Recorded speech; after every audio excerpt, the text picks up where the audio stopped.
Mga katambay, kamusta po? Si Kamanong po, nagbabalik na naman po muli para po magkomento po sa inyo dito po sa Tambay Makabayan. Magandang umaga po, tanghali, hapon, gabi. Madaling araw po sa ating lahat. Sana po nasa maayos po tayong kalagayan lahat mga kababayan. Ito po, umpisa na po natin. Magkomentuhan na po tayo. Ito pong pahayag ng Pangulo mga tambay ng Malacanang na handang humarap daw po ang Pangulo dito po sa kanyang binuo na independent body na mag-iimbestiga po. Ito pong ICI mga tambay. Ay haharap daw po siya sa maanumalyang issue ng flood control. Mga kababayan, pakinggan po muna natin ang balita saka po natin komentuhan. Mga kababayan, ito na po.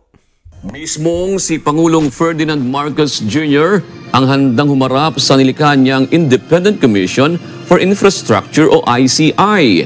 Ito ang pahayag ng Malacanang matapos lumabas ang isang ulat na may natanggap din umanong milyong-milyong piso mula sa contractor si PBBM bilang campaign contributions sa nakaraang 2022 elections. Ayon kay Palace Press Officer Jose Claire Castro, hayaan na lamang nila na gawin ng Commission on Elections ang trabaho nito at handa rin anya ang Pangulo na humarap sa ICI. Opo, matapang po ang Pangulo at alam po niya ang kanyang ginagawa at kung ano man ang maaari maimbestigahan dito, hindi rin po niya i-excuse ang sarili niya. So, mga tambay, matapang daw po ang Pangulo. Kaya nga kumuha ng tagapagsalita dahil matapang. Hindi po ba? Kaya nga kumuha ng attack dog at kumuha ng garbage in, garbage out dahil matapang po ang Pangulo. Hindi po ba matapang? Kaya nga kumuha ng mga tagapagsalita dahil sobrang tapang. Hindi po katulad ng Vice President. Kaya niya sagutin lahat ng issue. At ganun din po ang dating Pangulong Duterte. Hindi na po niya kailangan ng attack dog at ng garbage in, garbage out. Mga kabayan. Kaya po napakatapang po ng Pangulo ngayon. Pagka po ang nagsalita po, yung attack dog umano, mga kababayan.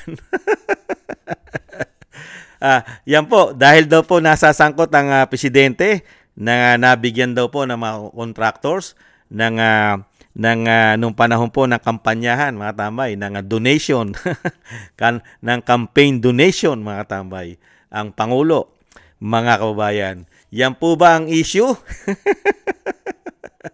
Hindi po yan ang major issue nung mabigyan ka ng mga contractors ng donation fund na galing sa kanila.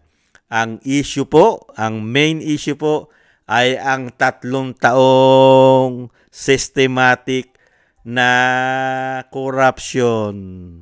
Hindi po ba 3 taon? Mga kababayan, trilyon ang pinag-uusapan. At ang kailangan imbestigahan, ang ipinagmamalaking 5,500 flood control. Mga kababayan, talagang sanay na sanay po silang maglihis at mag-divert. Haharap ang Pangulo sa investigasyon na nagbigay.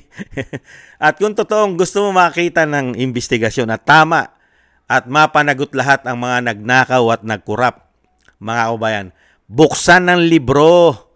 Buksan ang libro ng Kongreso at buksan ang libro ng pinirmahan ng Pangulo, yung GAA. Nahandyan po lahat kung saan po nila dinalayan ang napakalaking pondo. Kasama po ang libro ng DPWH at ang libro ng Kongreso kung sino-sinong mga congressman ang nabigyan ng chap-chap-chap, mga chinap-chap na pondo para mapunta sa kanilang mga distrito. Di po ba simple logic lang?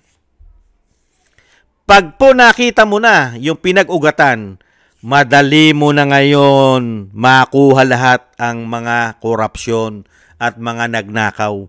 Dire-diretso na po yan. Pag nakuha mo na yung ulo, hanggang sa baba na yan, lagom na yan. Kaya lang po, hindi po ganyan na nangyayari sa ating bansa. Inuuna muna nila ang mga contractors. Mga katarantaduhan, kawalanghiyaan at kabobohan. Hindi po tangat bobo ang mga Pilipino. Bakit uunahin mo mga contractors? Unahin mo yung mga kumuha sa contractors. Sino po ba kumuha riyan? Sino po ba nag-award diyan para mai-award sa kanilang proyekto? Yung mismo bang contractors? At sino po, kanino po mga congressman sa mga distrito ang humawak niyang proyekto na yan? Sige nga, katarantaduhan yan. Ngayon, kung sasabi mo aharap lang ang Pangulo dyan, at talagang tutuntunin mo ang korupsyon, dapat po lahat, hindi lang po yung nag-donate. Haharapin lang niya dahil pumuputok ang issue na siya ay nabigyan din ng campaign fund ng mga contractors. Katarantaduhan! Mga kababayan, kabobohan! Di po ba? Matagal na kayong nakikinabang sa mga contractors. Hindi po ba? Pinasabog na ni Manong Johnny yan. Ang mga proyekto pagawain ng Ilocos Norte ay napakaraming contractors ang humawak. Isa na ang napakaraming nakuhang proyekto. Ang sikat na contractors, ang Pamilya Diskaya. Mga kababayan, napakaraming nakuhang proyekto, mga flood control at sari-saring pagawain ng Ilocos Norte, ang mga Diskaya. Di po ba? Bakit hindi po imbestigahan yung mga politiko sa Norte, sa Ilocos Norte? Sino ang nagdala ng proyekto sa Ilocos Norte sa mga distrito? Mga kabayan, sino po at magkano ang mga ipinondo nila? At nasaan ang mga resibo ng proyekto? Mahuhuli mo na ang mga isda. Mahuhuli mo na ang mga ulo. Kung gaano kalaki at nasaan ang mga resibo, mga kabayan, ng mga proyekto. Hindi po ba? Kamukha ng nangyayari sa Davao City. Pinakikita ni Congressman Pulong ang achievement. May mga litrato, finish. Walang ghost project. At nahandun lahat ang mga detalye, presyo ng mga pinagawa ng gobyerno. Bakit itong mga congressman, lalong-lalo po ang pumirma ng impeachment ng Vice President na 200 plus, wala po yatang maipakita man lang, mga kababayan. Lalong-lalo po yung tinututukan nila sa Bulacan ng mga congressman. Nasaan na po yan? Kamusta na po mga congressman dyan? Lalong-lalo po sa Ilocos Norte. Kamusta na po yung congressman sa Ilocos Norte? Yung mga representative. Mga kabayan, kaya po yung ginagawa po rito, tinatakpan lang po nila ang issue. Tinatabunan lang po nila. Katulad po ngayon, nito pong nakarang rally, tinatabunan po nilang pilit at dinadala po nila sa kaguluhan nangyari sa Maynila, malapit sa Malacanang. Hindi po ba? At ibinibintang po sa mga Duterte. Hindi po ba? At sa mga supporters daw ng mga Duterte. Nakita nyo po kawalang yan? At maniniwala pa ba tayo sa Pangulong ganito? Na sanay lang magsalita? Wala namang gawa. 3 taong korupsyon. Pambihira. Tapos ngayon magmamalaki ka sa taong bayan na handa kang humarap. Sino mananagot? Wala kang pinapangalanan. Pambihirang buhay yan. Anong klaseng bayan meron tayo? Ginagawa lang pong tanga ng Pangulo at ng tagapagsalita ng Pangulo. Ginagawang bobo tanga mga Pilipino. Dahil nabayaran na po yata nilang lahat. Napagtakpan na po kasi ang mga kawalang hiya nila. Mga kademonyuhan nila umano. Ang ginagawa nilang kagaguhan at katarantaduhan sa ating bansa ay napagtakpan na po yata ng isang damukal na pera, buwis ng taong bayan para po sa lahat na magsasalita at kokontra sa kanila na kaya-kayang silawin at mga silaw sa pera. Hindi kaya? Di po ba? Pati yata malalaking media. Sa bagay, malalaking media, pag-aari daw po ni Tambaluslos sabi ng Vice President. Hindi po ba? Nakita nyo po, kung talagang seryoso sa korupsyon itong Pangulo, iyaharap niya na lahat sila. Pati ang pinsan niya, si Saldico. Pauuwiin niya na si Saldico. Bubunutin niya na sa Amerika yan.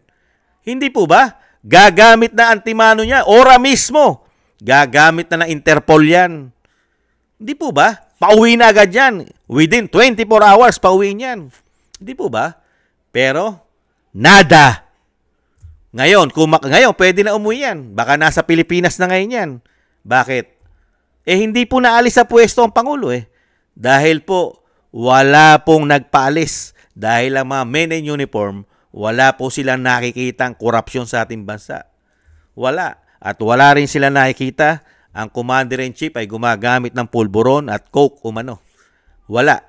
Kaya nga po nananatili pa sa kapangyarihan ng Pangulo ngayon dahil meron po tayong mga men in uniform na wala po silang nakikitang anomalya, korupsyon, pamumulitika sa nakaupo ngayon.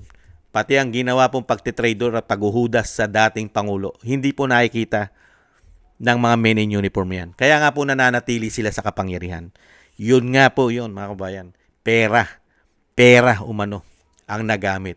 Kaya dito po sa ginagawa po na ito po ay media lang ito, media mileage lang po ito. Pantakip lang po ito, pampapogi. Para lang po may masabi na pati siya ay handang imbestigahan. Mga kabayan, katarantaduhan. Hindi po yan ang dapat imbestigahan. Ang imbestigahan, yung panunungkulan mo, hindi yung nag-donate sa'yo. Madali na yan, yung mga nag-donate, sa huli na yan. Ang tumbukin mo, kung tunay ka na naghahanap ng korupsyon at gusto mo mapanagot ng korupsyon, tumbukin mo lahat. Magmula nung umupo ka, doon nagkaroon ng malaking problema. Mga politiko naging gahaman sa pera ng bayan. Hindi po ba? Nung umupo ka, dahil nga ang sinasabi ng taong bayan, pagka kurap ang puno, susunod ang nasa baba. Hindi po ba ganun na nangyayari, Mr. President? Pagka kurap ang puno, susunod ang nasa baba. Kaya dapat maniniwala ang taong bayan sa iyo, Mr. President. Kasama ka, kauna-unahan ka dapat imbestigahan para mapaniwala mo taong bayan. Ikaw mismo, pati ang bayan mo, ang Ilocos Norte, ang kauna-unahang dapat imbestigahan kasama ang anak mo. At siyempre, meron ka pang kapatid na senadora. Hindi po ba yan ang tama? Hindi po ba? Yan po mga kabayan, ang komento po natin sa Pangulo na nagmamagaling at handang magpaimbestiga sa tinayo niya na siya mismo ang gumawa nito, itong ICI, mga kabayan. At sa tingin nyo, itong grupo na ito ay bibigyan siya ng problema at hindi siya kakampihan, mga kabayan, na siya ang Pangulo at siya rin po nakaisip daw niyan, yung ICI na yan, mga tamay. Katarantaduhan yun. Hindi po ba, mga kabayan? Talagang bobo na lang po maniniwala dyan. At syempre, yung mga nakikinabang. Yan naman ang maniniwala dyan eh. Yung mga nakikinabang at yung mga nagpapakabobo at nagpapakatanga, mga kababayan. Pero sa totoo lang po, tayo pong mga Pilipino, tayo pong mga taxpayer, ang talo. Kawawang-kawawa po tayo sa gobyernong ito. Bakit ko po nasabi? Yung ating pong buwis, hindi po natin napapakinabangan. Napupunta lang po sa mga proyekto na karamihan po sa bulsa lang nila napupunta umano. Wala po tayong pakinabang. Binigyan po tayo ng tubig, baha, kahirapan, napakatataas ng bilihin. Napakatataas ng mga bayarin. Kakulangan sa trabaho, binagsak pa nila ekonomiya. Di po ba? Naging kahiya-hiya pa tayo sa buong mundo sa nangyari po sa ating bansa. Pati nga South Korea, ayaw na magtiwala sa atin. Hindi po ba? Nakita nyo po yung binigay na pagsiservisyo sa atin. Samantalang yung pera natin, nasa kanila, sila kumukontrol. Nagsisiyaman sila. Nakakabili sila ng mga private jet, mga chopper, mga helicopter, mga bahay sa ibang bansa. May mga mansyon sa Pilipinas. Napakaganda mga sasakyan. Pati mga anak nila nakapagta-travel sa buong mundo. Di po ba? Mga luxurious. Sagana-sagana sila sa pakinabang ng ating buwis. Di po ba? At ngayon, ganito lang po ang serbisyong makukuha natin sa isang Pangulo at sa kanyang mga kaalyado. Tuwan-tuwa pa po ang mga kababayan natin. Tuwan-tuwa pa sila. Dahil ang Pangulo ay siya. Proud na proud pa po dahil nakikinabang po sila. Pero yung mga Pilipino na mahigit 100 milyon, nakinabang po ba sa mga ninakaw nila, umano? Hindi naman po nila ipamimigay yan. Dahil mga ganid yan at greedy, swapang. Kaya nga nagpaparami daw po ng bolt yan, ayon kay Mayor Magalong. Hindi po ba? Puro kawawalang yan. Nakita nyo trabaho sa atin? Trabaho, ganyan ang binigay mo? Pamumulitika? 3 taong korupsyon? 3 taong pamumulitika? Trabaho? Pero ang pera natin nasa kanila, umuutang pa ng trilyon. Yan lang ang pinakita mo trabaho? Mag-imbestiga ng korupsyon? Puro sinasabi investigasyon, yung korupsyon ay sa kanila galing. Sila ang gumawa ng korupsyon. Tapos sila rin ang mag-iimbestiga. Hindi po ba puro katarantaduhan lang ginagawa sa atin? Ginagawa tayong bobo ng mga taong ito. Pero ang totoo, ginagawa kang bobo pero ang pera natin nasa kanila. Hindi po ba? Ito mga hindot na ito, mga kabayan. Kaya nga po magagalit ka sa mga Pilipino na hindi nakakakita ng kahirapan natin. Ang pera natin inapupunta sa kanila. Karamihan. Pero proud na proud pa sila. Masayang masaya pa sila, mga kababayan, na meron pong ganyang klaseng gobyerno na dadaling ka lang sa pamumulitika at korupsyon. Puro korupsyon ang issue. Tuwan-tuwa pa po sila dyan. Ang mga media, tuwan-tuwa. Di ba? At ang mga Pilipino, proud na proud pa sila na ganyang klaseng gobyerno meron tayo, mga kabayan. Proud na proud pa sila. Imposible. Unbelievable. Tuwan-tuwa pa sila sa presidente na napakahusay, mga kababayan. Maraming salamat po, mga kababayan, sa nagusto po natin tambay, mga kababayan, sa YouTube at TikTok. At ganoon din po sa ating mga subscribers. Maraming salamat po. At sa nagbibigay po ng tulong at biyaya, thank you rin po. Mabuhay po kayo. At syempre po sa mga nagko-comment, like, share, and subscribe. Thank you rin po. At yung dasal po natin, mga kababayan, sama po natin sa ating mga panalangin na maingatan po ang pamilya Duterte, ang ating Vice President, ang dating Pangulong Duterte, na maingatan po sila sa kapahamakan at makabalik po sa lalong mabilis sa ating bansa at madugtungan pa po ang kanyang buhay at kalakasan, mga kababayan. At ganoon din po, mga kababayan, tayo po magdasal nang tayo po maingatan at ang ating buong sambayanan.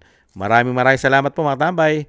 Konting tiis lang po, mga kababayan, at umaasa naman tayo na isang araw ang ating mga men in uniform, pagka po sagana na po, sobra na po ang pera nila umano na nakukuha po sa taong bayan para po sila ay manatiling tulog at gising. Baka naman po, mga tambay, baka naman po pagka sobra na po ang pakinabang nila sa pera natin, ay makagawa naman po sila ng kabutihan para sa atin na tayo po yung nagbibigay sa kanila ng pakinabang. Sana naman, baka naman, mga kabayan, pagka sagana na po sila, ay baka naman tayo naman ang bigyan naman po ng pabor. Hindi po ba, mga kabayan? Maraming salamat po. Ingat po. Paalam. Bye-bye.